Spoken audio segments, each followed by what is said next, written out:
Our guest today is Intelligent Threads VP of Strategic Developments and Commercialization and General Manager Ron Beauford. Ron has more than 20 years experience in the medical device market as a high-level executive in sales, leadership, strategy, contracting, training, and business development. He's also spent over 20 years in the U.S. military in both high-level staff and command positions. In high school, Ron was a standout quarterback on the football team, an all-state center fielder in baseball, an all-state timpani in band, and he spent 4 years active duty USAF, where he was an acquisitions and finance officer, as well as he was part of the USAF track team in Europe and an all-military baseball team in the Cape Cod and New England leagues. He retired after 20 years as a colonel. In the medical device market, Ron has worked in, led in the top 100 fastest growing medical device companies. He's worked for Fortune 500 companies and global Fortune 100 companies, Johnson & Johnson, Caldera Medical, Mindray North America in high-level executive positions, leading sales organizations, corporate accounts, contracting and radiology, and operating rooms. He's been a consistent high performer, and he's also got his MBA in supply chain operations. He's going to talk to us about Intelligent Threads, the commercialization of their product, how their product is helping people with medical issues, amazing sleep results, and how they're going through some really rapid global expansion. You're going to love this episode. You'll also love their products. I am also a fan. So Ron, welcome to the Second in Command podcast. Thanks for having me, Cameron. Yeah, looking forward to chatting with you. You and I met a couple of months ago. I was at an event of Dave Asprey's, his biohacking conference in Dallas. I flew from Europe all the way back to that with my wife, and we were walking around the trade show, and there was, you guys had one of the smaller booths, but one of the busiest booths in the entire trade show. Out of 100 plus probably exhibitors, yours was absolutely slammed. Why was it slammed? And why don't you tell us what Intelligent Threads does so that we understand why there were so many people at your booth? Sure. So this was our third year at Dave. So we've developed a little bit of a following at this point. We developed a new technology that interacts with the muscles of the body. So as soon as you come in contact with any of our materials, something as simple as a t-shirt, shorts, sheets, blankets, even topicals, it'll take your engaged muscles that are holding your body in pain or out of posture to immediately release. And what that means is that those muscles that are holding the skeletal structure to let go, so you naturally go back to anatomical correct position, barring any scar tissue or other issues within the body. But it can improve your alignment within your body, blood flow, some structural body pain if it's associated with alignment issues, as well as set the hips, back, knees, all within a few seconds and a few movements. And then our sleep study is now one of the top in the world at an 88% improvement of REM and deep sleep with just our pillowcase or our eye mask. Our full sheet set is actually showing greater than 140%.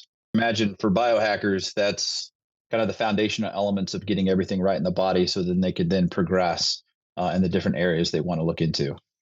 You make clothing and sleep stuff, pillowcases, bedding, but it's with fabrics or these intelligent threads, as your company would say, kind of fabric. I was pretty skeptical, still am slightly skeptical, even though I bought one of your sweatshirts. Oh, yeah. But so what's in the fabric that's doing this? I mean, you don't have to give away the entire trademark, but what roughly and how is the fabrics made that it's doing something like this? What's going on? The fun answer is the fabrics don't matter at all. Right. So we have everything from a polyester t-shirt, workout shirt, like an athletic shirt, all the way to a cashmere blanket. It's the technology that our founder invented, Brian Brzezinski invented, that's able to bond on the molecular level to any type of fabric, textile, gel. And then that particle that he developed actually sends the signal to the muscles. So when we bond it to anything, then you can wash it, you can dry it, has never come out in 8 years of our testing. And then that sends the signal to release those muscles holding the skeletal structure out of alignment. It's the particles that are bonded to the fabric that are doing the trick or that are doing the science. Correct. And are these particles like microscopic? Are they metallic? What are they like? Is it some kind of woo-woo shaman who's blessing them and they're coming down from space? What are these things? I didn't put that past it when I first saw it. I was just like, what are you doing with this thing? This is totally different than anything that I've ever experienced. No, it's just really high-end particle physics. The appropriate name is a propagated waveform. It's a propagated waveform particle that that Brian spent 15 years of research and development on to make his job essentially easier. He's a structural therapist by trade. And his thought process was, if I can get the muscles to release and maintain this good structure, then I won't have to work on people day in and day out, week after week, month after month. So in our clinic, SRM, out of Kerrville, Texas, we usually see people around once a year, if not once every, probably year and a half. So again, sorry, is the material something that's being sprayed into the fabric or bonded pre-manufacturing? How's it working approximately?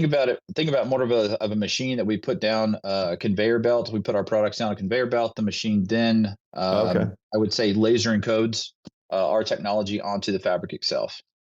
Pre-manufacturing them or after they've been manufactured? It doesn't matter. We can do it anyway. Post manufacturing is a little bit easier just because you're not wasting any of the material as you're cutting it out. So you're going to take like a pillowcase that somebody else might have manufactured, you throw it through a machine, and you guys are encoding it with the material or the science part of the technology, and it comes out the other end, and now it's going to have these properties that I tried on a sweatshirt in the booth. And one of the women did like these tests on me, and then I put the sweatshirt on, and she did the test the second time, and everything changed. Right. Is that one of those like carnival magic tricks kind of thing, or what was I feeling? Because I felt enough that I went and bought a sweatshirt, and they weren't entirely cheap. Yeah, it's not cheap stuff because 15 years of R&D on a machine costs a lot of money. But we get that all the time. We have our flagship store in Fredericksburg, Texas, right on Main Street. We get that all the time. It's like, are you guys magicians? You guys, is it, psychological, all kinds of different things other than it actually is just great science. But it's new science, right? It's something that's no other company, no other person has. So delivering that knowledge base of, yes, an article of clothing does in fact correct your internal structure, honestly, seconds of putting it on. It's a little wild. When I was starting to try to develop this company, it was very much like, okay, what is this like? What can I base my foundation of building this market, building this company off of? And it's really hard. I mean, you have to go to some major developments in the world to actually say, hey, this is brand new. It's like magic, like you first in the 1800s when somebody flicked on a switch and the light turned on. Yeah. They thought, oh my gosh, what's this magic? There's no way this thing could be going through this wire and turning on a light. Very similar to what our technology is. Put it on the body. You do we that's why we opened a store. We have to do the movements and stretches with people so to show them, because if we did it online, it's just like, well, I don't feel it, I don't understand it.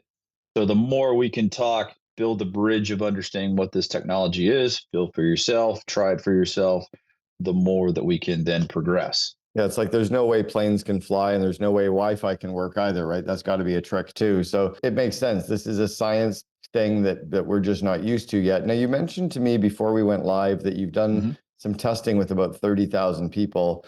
Is the testing that you're talking about having done the testing that was done on me in the booth, or is the testing that's been done like actual testing in labs, or a combination of? Combination of both. Absolutely. Right. It's one, for our knowledge base. When we test everybody, we want to see if it doesn't work on somebody, right? Because that's one of the aspects of it works 100% effectiveness every time with every person plus animals. So we have pet line as well. We haven't found a person yet that it didn't affect, right? There's some people that can't feel it or understand it, but when their body goes from down here to up here in seconds, then we're like, yeah, that worked. Yeah. But we've also done a lot of academic testing and very focused clinical testing, especially on our sleep. Like I said earlier, a sleep product blew us out of the water. We were testing on a bunch of higher end athletes. We're more in the high end athlete section when I first came on board. And everybody was coming back telling us that they were sleeping so well and recovering so well. And I was like, Brian, I think we need to do a sleep study. This sounds real interesting. And when we did that, it just blew us out of the water. 88% improvement of REM and deep sleep. There's nothing that compares to it. I can't find anything that compares to it on the global market, especially the REM aspect of it, because you're getting that consistent dreaming and recovery of the brain as simple as a pillowcase. And is this sleep studies that have been done in the lab, like brain scan kind of stuff, or is this sleep studies that is done with Both. your like using an aura ring and you're asking your clients? Is it Both. We did a Whoop strap study, was actually kind of similar to an Oura ring, was our initial study, and then we actually took it to Brain Tap, and they did the brain studies of it. Dr. Porter, the developer of Brain Tap, says the only product that he's found that actually raises his level of brain activity.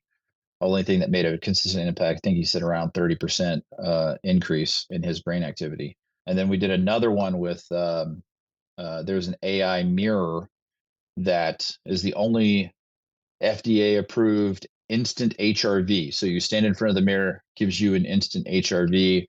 So when we were talking to this company, I just threw a shirt over the guy and he's like, what did you do? It just starts raising the HRV. I was just like, oh, I didn't know if that would work or not, but it did. So just a weird? lot of random type of testing products. One of the top longevity scientists in the world's doing a lot of our testing. Ian Mitchell, who runs Wizard Sciences, is actually doing a lot of our foundational testing in the product. So we try to get anybody that wants to test, has tests. We're always open to like, yes, prove us wrong. Do whatever you want to do with it. We don't care what the outcome is. Just go for it. Have there been any kind of naysayers or critics of the brand from like either a competitor? Because I don't imagine there's a competitor. Like you're either selling Yeah. normal stuff or you're selling this. What are you kind of facing in terms of headwinds, from anything in that perspective, like negative PR or Yeah, we really questioning? haven't faced any negative, I would say negative large PR. As Brian would say, we really want to work with everybody. This product, our mission is to help people feel better, get better. That's what we're all about. We have gotten pushback with some professionals as far as doctors, chiropractors, stuff like that, mainly because of our business model. But again, it's developing new science, new technology, and as we progress, we have to come in with the times. And I think that's really a focal point. We're trying to help people and fix them almost instantly. So sometimes it doesn't work with certain business models that you have to come back over and over again. What do you mean that because of your business model? What does that mean? Well, our business model is to get somebody a shirt, get them in the clinic once, and then have them be good. If something doesn't something crazy happens, like to get hit by a car or fall off a ladder, sure, come back. But we want to be able to give you the technology to actually fix your alignment to your internal structure on a root cause permanent basis versus having to see a clinician over and over again. And was the original starting point around alignment, and has it moved towards sleep, or is it Correct. just are you kind of going in a couple directions at the same time to see which plays out Yeah, better? there's so many different verticals that we have and that we're working on. The original was alignment, decreasing injury rates within our athletes, which our injury rate study was a 90% declination of any type of soft tissue injury, which is profound. It moves into different areas: sleep, mobility, stamina, recovery, a lot of different aspects, especially for the high end athlete, and then for people that are just truly in pain, have hip issues, twisted hips, women that have given birth. It's a great way to get the hips set back to where they should, so they don't have any of that pain. That's actually how Brian and I reconnected. My wife had horrible hip pain from the birth of our first child. She tried everything possible. We lived in Austin, Texas at the time, so there was plenty of different types of people to assist. And I told her, "It's like, you need to go see my buddy Brian. He should fix you probably in one session." She's like, that doesn't exist. That's not a thing. I was like, just go try. So she goes down, didn't call me afterwards, comes back, and I was like, so how'd it go? It's like, yeah, he fixed me in one session. Like I can lay down again. He That's goes, but you need to look at his magic shirt. And I was like, magic shirt? And I was like, yeah. I was like, did you buy one? She's like, oh, they were super expensive. They're probably double or triple the price that they are now. I was like, what if it works? Who cares? Buy it, you know? So that's how we reconnected and got started commercializing this thing. That's amazing. Years ago, I was working with a supplement company and helping them scale. And I was coaching the CEO and their COO and their leadership team for about 2 years. And they were talking about giving away some promotional products. And I said, the one promotional product you should be giving away is your sleep medicine, your sleep supplement, because people take it, they get sleepy, they go to sleep, and they go, wow, that shit worked. But if Right. you have like your brain health or your performance one, like nobody knows if it works. Like electrolytes, like we don't know if it's working. Right. The sleep one, works. Is the sleep side of your intelligent threads technology the one that most people can quickly identify, or is it a feeling? Correct. What is it that they most identify with quickly, or is it alignment, that kind of thing? When we do podcasts or anything e-commerce wise, and we can't physically show them like in the store or at a conference, the easiest one to relate to is the sleep, as you said, because you're going to start, especially if you don't dream or haven't dreamed in a long time, once you start hitting those dream states, which usually is night one, you'd be like, oh wow, I really woke up refreshed and ready to hit the day. Yeah, you just completely know the difference very quickly. I'm going to get Mhm. pillowcases for my wife and I. We're digital nomads and we sleep on the road, and that's something we can definitely do. I bought one of your sweatshirts, but I'm going to pick up a pillowcase for both she and I, because I think that's the one that we can know because we track, right? We use the Aura Ring, and Yeah, we'll know that we can have that kind of instant effects. I want to talk a little bit about the business. We've talked about the product of sure. Intelligent Threads. You joined the organization about a year ago, and it's been in the third year now of commercialization of the products. Mhm. What's the growth been like over the last 12 months? Where are you focusing on your growth? I know that you mentioned before we went live about going into the UK and getting expansion into Europe. Mhm. And as I mentioned, we met you at Dave Asprey's biohacking conference at the trade show. So I know you're doing some trade shows. Where are you growing? How are you growing? And what's the Sure. growth been like? So over the last 3 years, so I consulted with Brian and developing the company while I was still doing a full time job. So we'd stay up late at night, 1, 2 a.m. in the morning, work on the weekends, just as much time as we could to actually put it to a commercialization aspect. Then we took it to our first conference, and we had no idea what we were doing.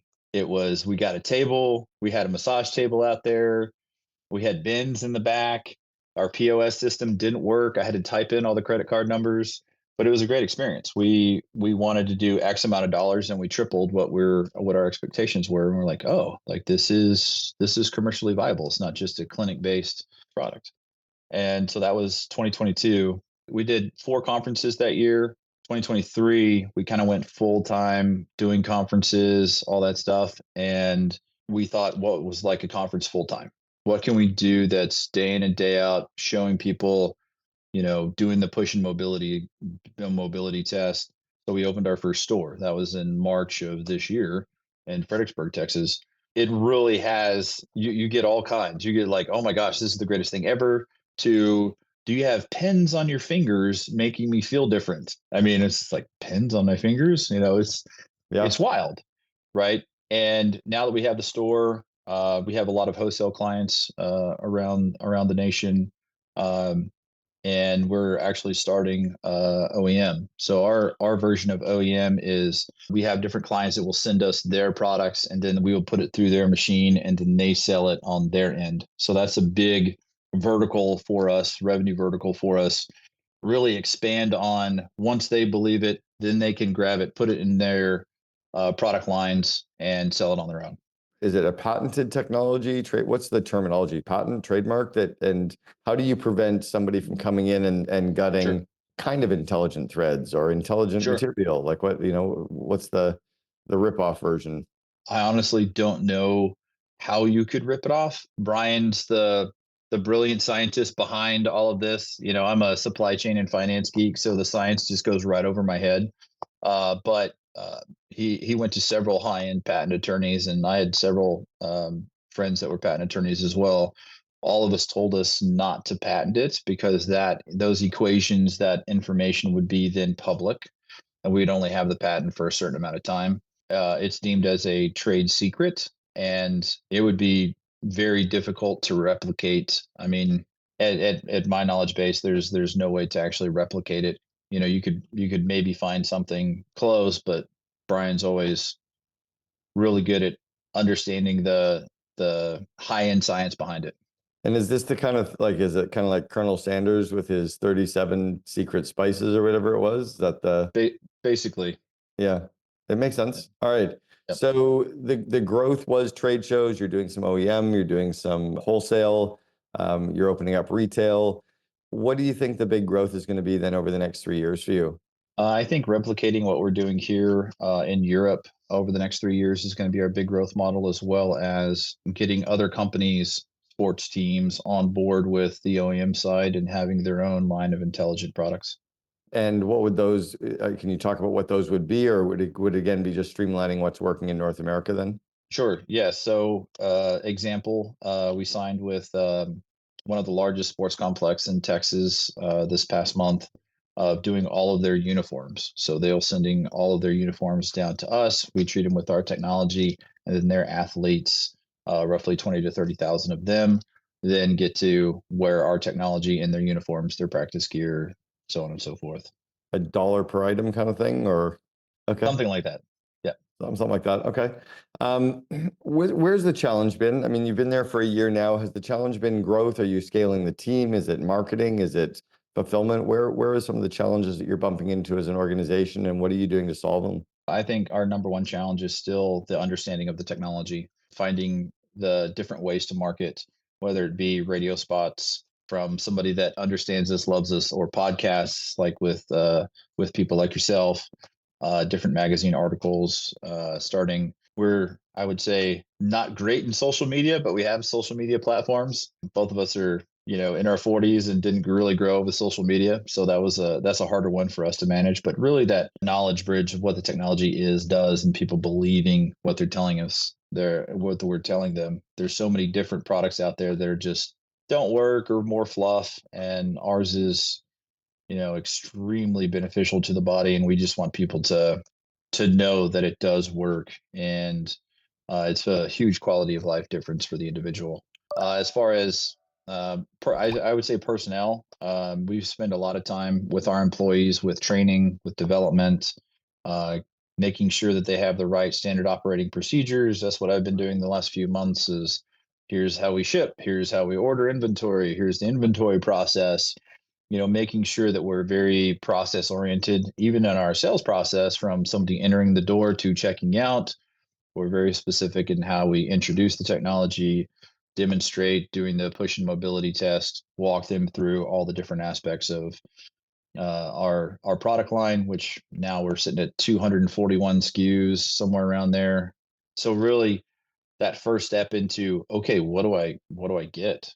Then it's that process, then closing them out. So everything that we do is very highly trained and highly processed. And why is there 241 SKUs? Is it because a golf shirt has, small, medium, large, extra large, women's as You got it. well, different colors? Is that kind of it? So how many types of items would you have? Would you have like 20 items and that makes up 240 SKUs? Is that kind of how We have math works? we have about 60. Yep. About 60 items and okay. So yeah, like a pillowcase is a pillowcase kind of thing, right? You got like Well, but then you have your standard pillowcase, your king size queen, king. pillowcase, Yeah, right? yeah. Then it's in bamboo or organic French linen or mulberry silk, and then there's different Okay. colors, right? So Okay. it gets pretty detailed pretty quickly. Pretty detailed, pretty fast. Yeah.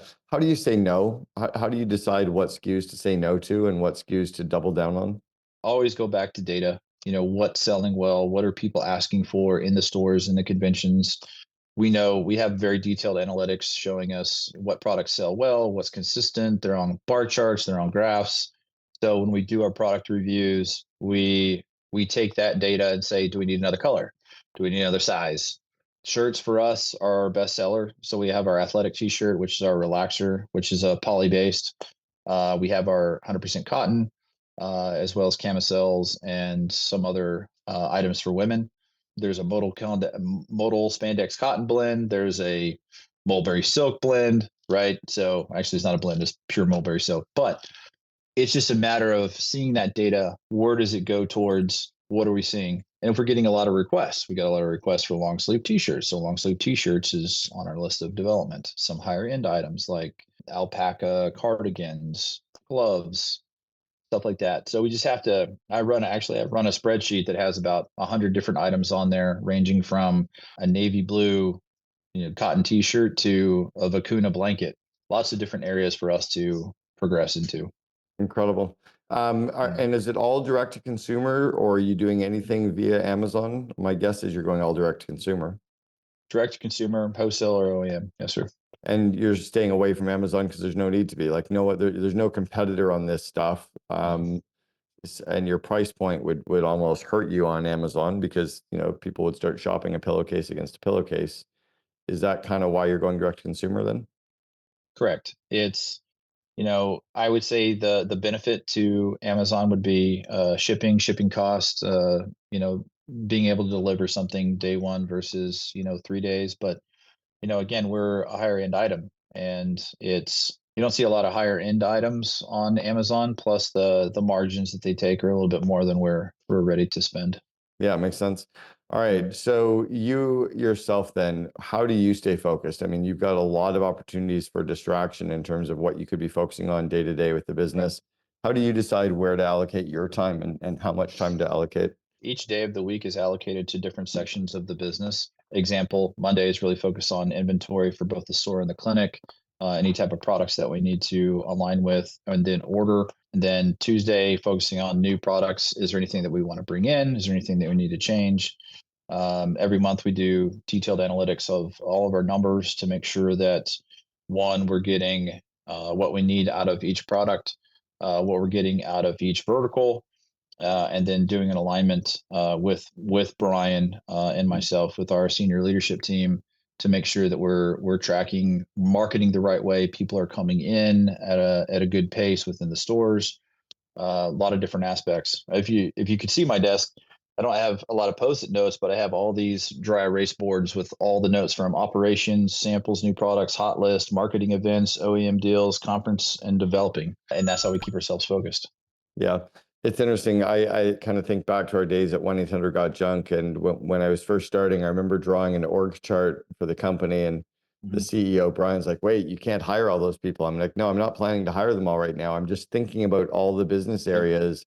And beside every title, I put the percentage of my time that I'm going to allocate. Like, I Yep. just wanted to get a kind of a thinking of it. And I was like, I realized we have too many business areas already for me to even spend any time on. We do actually need to get ahead of this curve. And one of the early ones was hiring a PR person. Right. And we really kind of doubled down. I wrote a book called Free PR, and it was how we landed Yep. the 5,200 stories at 1-800-GOT-JUNK, including being on Oprah. It was massive for our growth. So is PR something you guys are doubling down on? And are you hiring a social media person? What are your kind of core hires over the next 12 months? So we do have a digital operations person. She does a lot of our social media, email marketing, affiliate programs. We have quite a bit of affiliates around the world, Mm. all for social media based. Big hires really is I spend a lot of my time on wholesales, OEM, getting out into the public itself, just the community itself here in Fredericksburg. We've already had three or four shops. There's a big wine country area, so we have several people that are already picking us up for OEM, picking us up for wholesales. But I think a lot of that community involvement is hire number one, as well as some OEM and wholesale different organizations that I've been working on over the past year or two. Yes, I'm interested on the affiliate strategy. How do you decide, which people to bring on as affiliates? What kind of affiliates Mhm. do you look for? And can you walk us through that? We usually meet our affiliates at the conventions. Most of them are either some sort of practitioner, higher end biohacker that wants to add our product into their formulation. A couple of strict things: they have to buy something from us. They have to understand what the product is. Jamie goes through a lot of different aspects of making sure that they can talk about the product at a high level. Usually what we'll do is have them write us up. Why do you want to be an affiliate? How does that work within your framework of social media? And then what are your thoughts on what products that you would present? So after they go through all that aspect, then Jamie then trains them on different ways to showcase on social media. Yeah, so you're not up there on ClickBank and pushing this out high, wide, and handsome. You're going with a select group. And is Intelligent Threads then going to be kind of like a Gore-Tex label? Like you buy a North Face jacket with Gore-Tex in it? Are you buying a a Ben Right. Greenfield t-shirt that has intelligent threads embedded? I think that's the biggest vertical for us is having our technology into products all over the world, from a Nike to a Tom Ford. That makes like the growth becomes pretty stratospheric pretty quickly too. Why did you join a startup? I mean, what was it? I know you mentioned that your wife had tried the product and liked the product, Mhm. but that's not usually enough to get somebody to quit their job Right. and hop over. Sure. This was relatively a startup at the time. It was. I've always loved the entrepreneurial aspects of bringing a product to market and building companies. I worked for a lot of Fortune 500s in different sections. That it was like, okay, here's a 10-year-old product, make it great. The CEOs usually gave me fairly free range to just bolster up sales, deliver the marketing, really the customer interaction and facing of the product, and make it grow.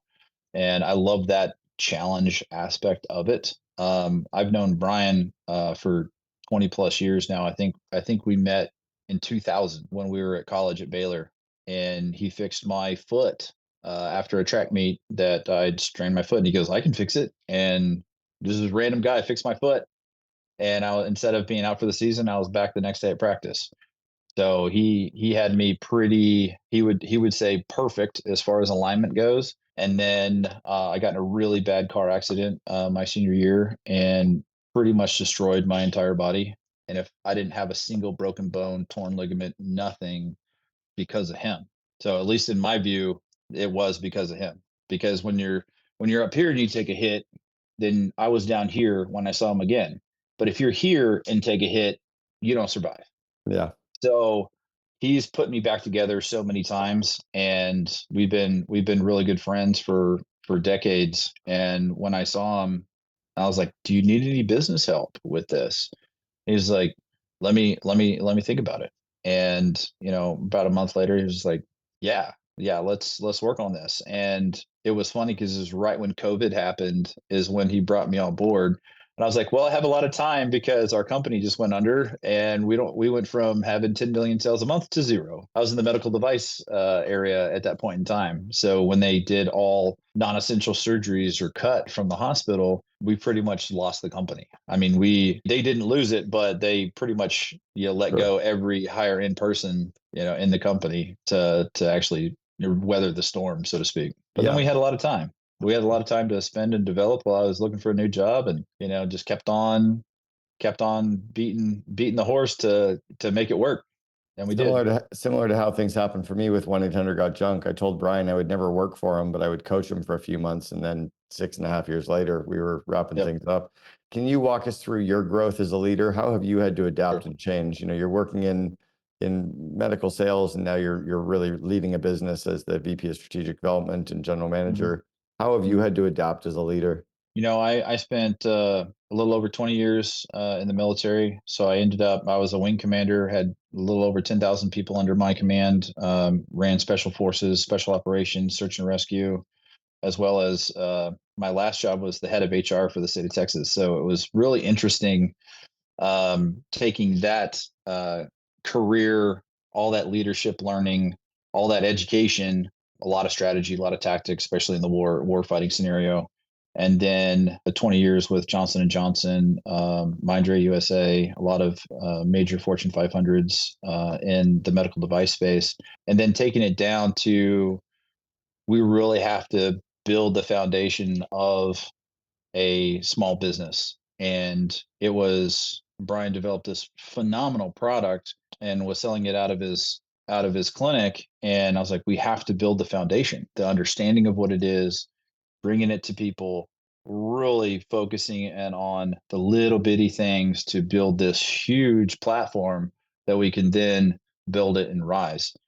And really, I've always gone back to the most important thing in a company is its people. Are they trained well? Do they understand it? Do they understand the culture? Do they really push themselves to get to the next level? And then, are you, as a leader, doing those aspects to get them to the next level? And that's really what I've been focused on my entire career, is making sure that always find a replacement, always find somebody to get them to the next level, getting the right people, the right job with the right culture, and you win. That's absolutely my focus as well. It's always been that, and we used to say it at 1-800-GOT-JUNK, it's all about people, right? It's all about getting the right, as Jim Collins mentioned, the right people on the bus and focusing on the right people. All right, I want you to go back and give the kind of 22-year-old Ron Beauford some advice. What advice would you give the younger you that you know to be true today? Don't worry about sports, focus on academics is what I would say. Well, and I did, but this is going to sound funny, but I was like I wanted to be a general, a CEO, and an Olympic athlete all at the same time, right? So I got close on a lot of those, but it's just like focus on one thing, make it great. Academics, build your foundation of understanding, knowledge base, and then help your company grow and help people develop. And that would always say would be my number one. People development, help your company grow. I love it. Ron Beauford, the VP of Strategic Development and General Manager for Intelligent Threads. Thanks very much for sharing with us on the Second in Command podcast. When you get to about 5 or 10 million in revenue, you're starting to bring outside experts that have the wisdom, have P&L responsibility, have the autonomy. They've built 3 or 4 companies before, and they know what they're doing. It's very hard to groom those people from inside because you're often promoting people to their level or ceiling of complexity. In an earlier stage company, yeah, you promote from within